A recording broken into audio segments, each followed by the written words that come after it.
for Gazans.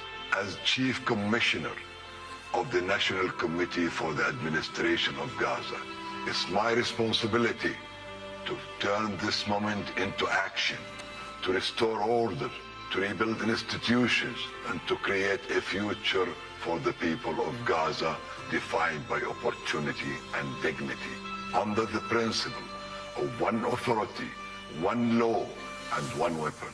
As a first step, I am pleased to announce the Rafah crossing will open next week in both directions. For Palestinians in Gaza, Rafah is more than a gate. It is a lifeline and symbol of opportunity. Opening Rafah signals that Gaza is no longer closed to the future and to the war.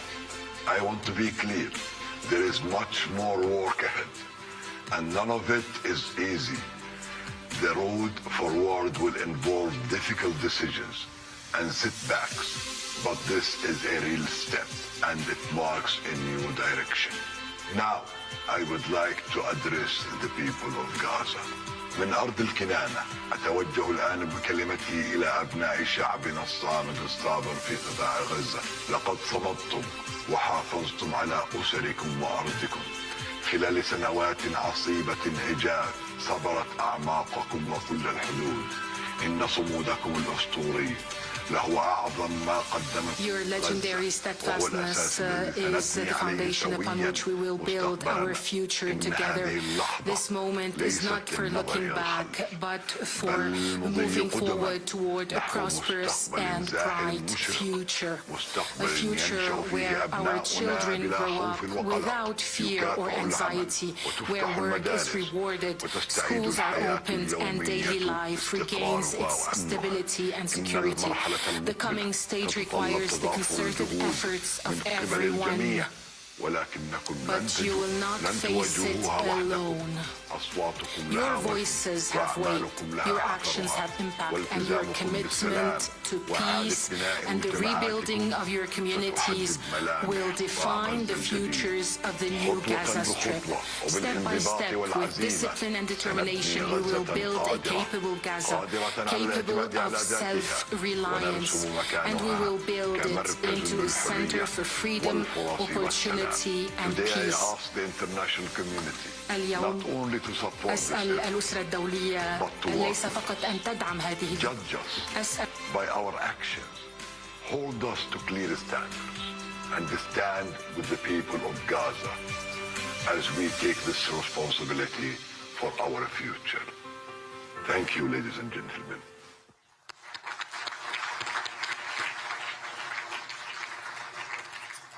I now would like to welcome to the podium U.S. Special Envoy Steve Witkoff and Jared Kushner.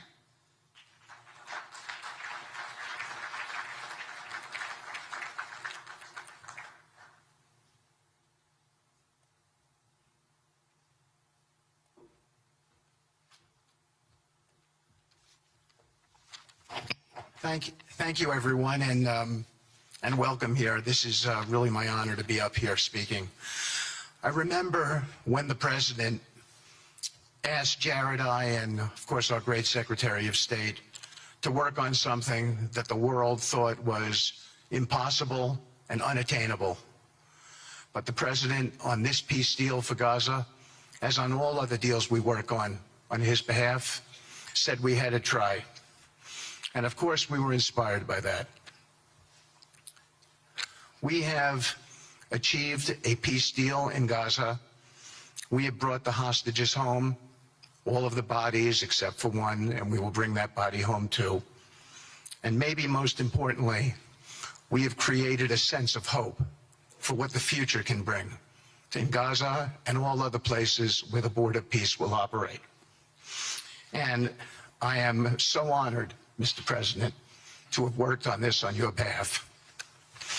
I'd like to thank some people here who are here with us tonight who have done so much, done indispensable work to bring this deal together. Sheikh Mohammed, my good friend from Qatar, and Ali Al-Tawadi, Hakan, Fidan, and Ibrahim, General Hassan, and Foreign Minister Badr Abdulati, and of course, President Sisi, and Prime Minister Netanyahu, former Special Envoy Ron Dermer, and Michael Eisenberg for all that they did. I would also like to thank our core working group and members of the Board of Peace who have been working nonstop on behalf of this incredible, noble effort, around the clock for months on end, sacrificing time with their families and their own personal lives because they believe in the mission and the vision that the President has set out for us. I'd also like to thank, those people include Tony Blair, Yakir Gabay, Josh Grunbaum, Aryeh Lightstone, Laron Tonkman, Admiral Cooper, General Frank, and I probably have forgotten some along the way. And then perhaps most importantly, I want to thank our administration. We have an incredible team. It's amazing to work for this administration. I think you see the results that we get on behalf of the President because he inspires us so much.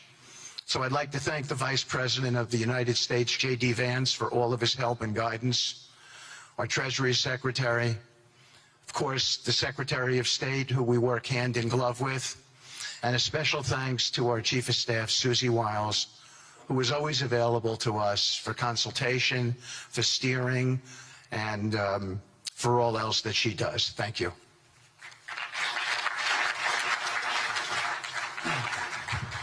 Thank you, Steve. And I have to say, one of the great honors for me of being able to work on this has been working with Steve, who really is as brilliant as he is. His heart is tremendous. It's a lot of fun to be with. And even in some of these, very difficult moments where we didn't think things were happening, working together really was an amazing treat. I'm going to go now today just through a couple quick slides just to show you the progress that's been made in the last couple months. It was just over 100 days ago that we got the final deal done, and everyone was celebrating and joyous about the hostages coming home and the end to this long war that nobody thought was possible. And Steve and I were panicking, saying, what do we do next? How do you implement peace? And as you guys know, peace is a different deal than a business deal because you're changing a mindset. And in Israel, there was 2 years of very intense war. For the people in Gaza, there was more than just 2 years of war. They had 20 years of hopelessness, being ruled by a terrorist organization. For the people in the Middle East, their hearts were pulled by this. And throughout the entire world, it really was weighing on us. And so we needed to think about, what do we do next? How do we change the habits? How do we change the behaviors? And we really got to work right away. And the team that Steve thanked, including the White House team and the team, the volunteers, it's really been an incredible effort, very entrepreneurial, and we really did it in the way. I've been working now with President Trump for 10 years on politics, and what continues to amaze me is that he always takes a first principles approach and says, what's the most optimal outcome? Aim for that, whereas politicians are always focused on the downside or what could go wrong or how to make it a little bit better. He always says aim for the best possible and do your best to get there. And if everyone thinks it's impossible, that's even more reason why you should aim for it. And so really thank you for the leadership and the inspiration for doing this. And I think you'll see today we've achieved more than thought was possible, and our ambition is still to go for something I think better than most people think is possible as well.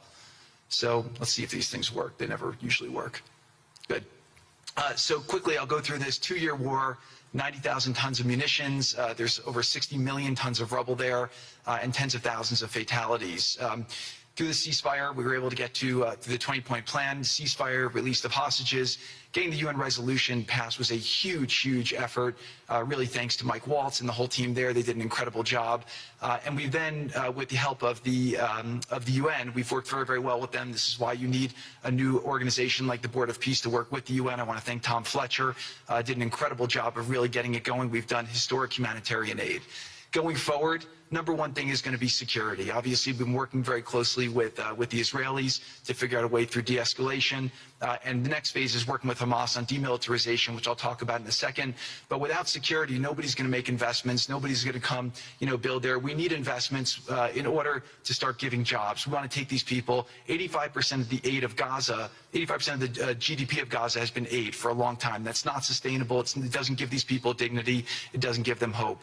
And so we want to use free market economy principles. A lot of what President Trump spoke about that he's doing in America, we want to bring the same mindset, the same approach to a place like Gaza to give these people the ability to thrive and have a good life.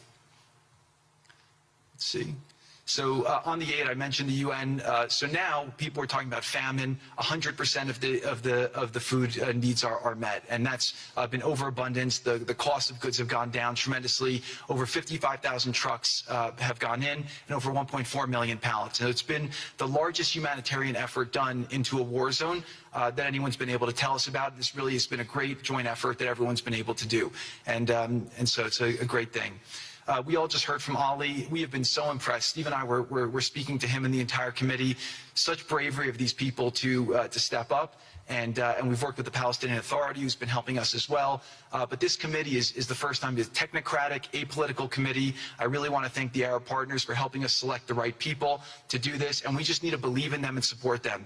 I put this up here. It's probably a little too small for me to read, but this is really important if you saw the mission statement. So Hamas's mission statement was, we need to destroy the state of Israel. That has not worked well for the people, as we've seen. Their mission statement is, we are committed to establishing security, restoring the essential services that form the bedrock of human dignity, such electricity, water, healthcare, and education, as well as cultivating a society rooted in peace, democracy, and justice, operating with the highest standards of integrity, transparency. So these are the basic things. Their goal is to have peace and to help their people, which is an obvious mission statement for a government, but actually fairly novel for Gaza.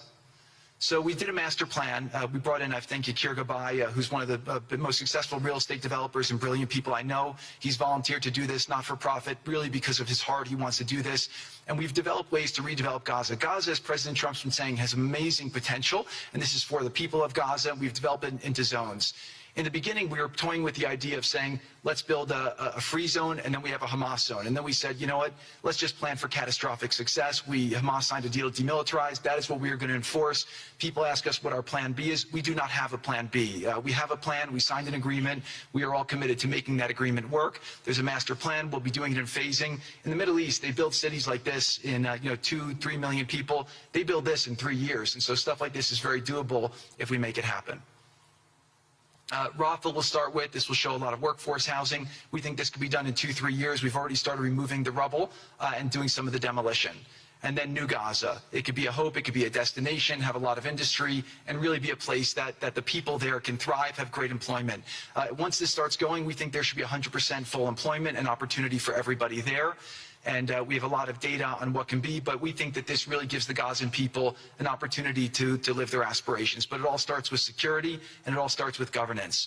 Final note I'll just say on the Board of Peace, which is that all the lessons we're doing is we're basically studying the best practices from all over the world, and we're watching who does education the best, who does healthcare delivery the best.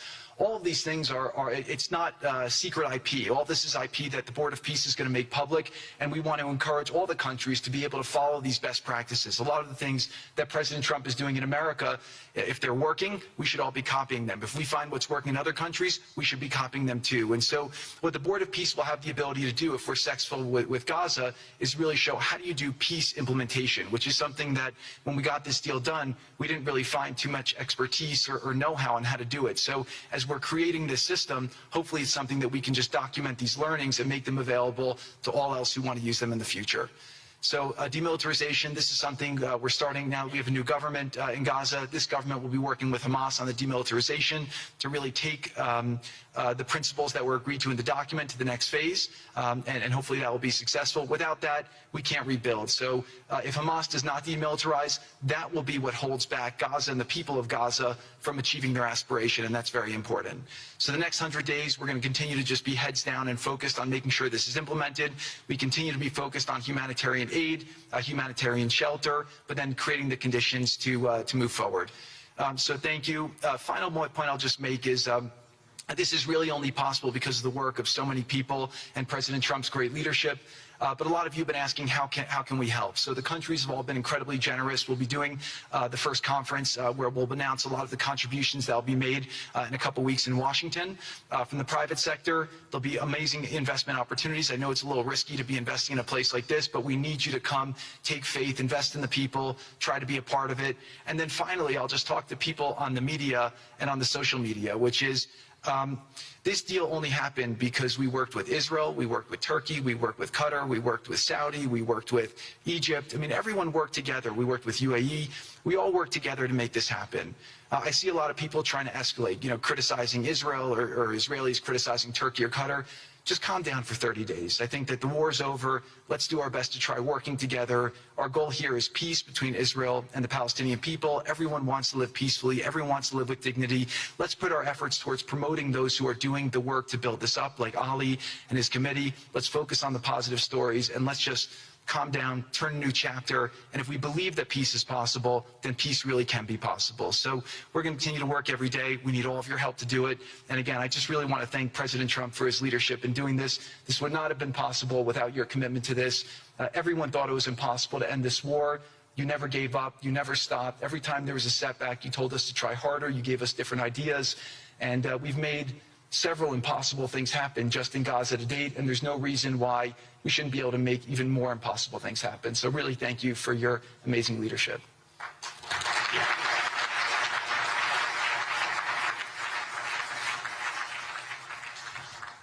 Thank you, Jared and Steve. Now I would like to introduce and welcome to the podium the High Representative for Gaza, Nikolay Mladenov.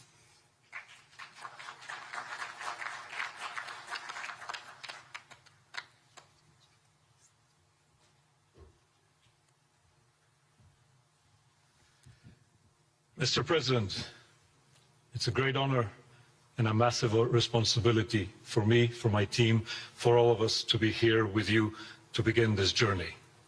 Who would have thought 2 years ago that we will be sitting here with this group of countries, with this leadership, giving the people of Gaza a new chance? Who would have thought that last Friday I would be sitting, Mr. President, in Cairo with an amazing group of Palestinian technocrats, people who you don't see on the news, people who are not media personalities, but who are experts, who are committed to giving their people a chance in life. And this is what this is all about. For too long, Gazans, Palestinians and Israelis have lived with conflict, with death, with destruction. Now the page turns. And whether the page turns successfully really depends on all of us. We have the ingredients for it. We have the leadership of the United States and President Trump. We have a great group of countries joining the Board of Peace and more to come. We have a fantastic Palestinian team on the ground, and we must make it work. Our partnerships are there, our plans are in place, and we need your support. And finally, I look to all of you who are in this room and who are watching this meeting from their screens at home or in their offices. Please put away your talking points for a minute. Please put away your fears. Please put away your concerns. Please stop listening to the rumors and to the gossip. Focus on what we have to do today, because the future of 2 million Palestinians is at stake, and if we give them a chance, we will do more than that. We will create opportunities for 1 billion people who live in the Middle East and beyond, and who are responsible, also who want to see transformation and a chance in life for the future. So please join us on this journey, join the Board of Peace, and join us in supporting this excellent initiative. And thank you again, President Trump and the United States, for taking this decisive leadership forward.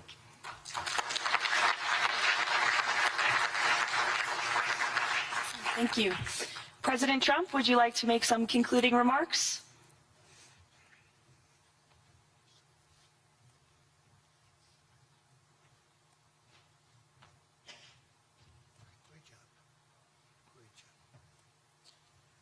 Well, I just want to tell you it's all happening. And one of the first things I said when we really got involved in this project, and it's a big one, but it's very doable, I said to Jared and Steve and some of the other folks, including Larry Fink, and congratulations on the great success. The two of you have done a fantastic job. This is bigger and better than ever. We usurped some of your time for a very important reason, and you understand that better than anybody, and we appreciate that you're here very much. Thank you both very much. But I said that, this is a great location. It all begins, see, I'm a real estate person at heart, and it's all about location. And I said, look at this location on the sea. Look at this beautiful piece of property, what it could be for so many people. It'll be so great. People that are living so poorly are going to be living so well. But it all began with a location. That's the vision. They look out on the waters, and very few places are like it. So we put together a team that's outstanding, a team that's done it before, a team that I think has done tougher jobs. If you want to know the truth, we've done some tough jobs. And we continue to, as far as the United States is concerned, we're behind it. And the United States has never been stronger, never been bigger, better. It's doing really well. You see that, building thousands of businesses, plants, factories all over the United States are right now under construction. Nobody's ever seen anything like it. And this is just an honor to be involved with this and to be involved with the great people in this room and the great leaders that are sitting on stage. We thank you very much. And we have many others that have signed up, and they all want to be members of the Board of Peace because it really will be important. This is not going to be a waste of time. We waste so much time on things that never happen. This will happen, and it's already happening. Thank you very much, everybody. It's a great honor to be with you. Thank you. Thank you.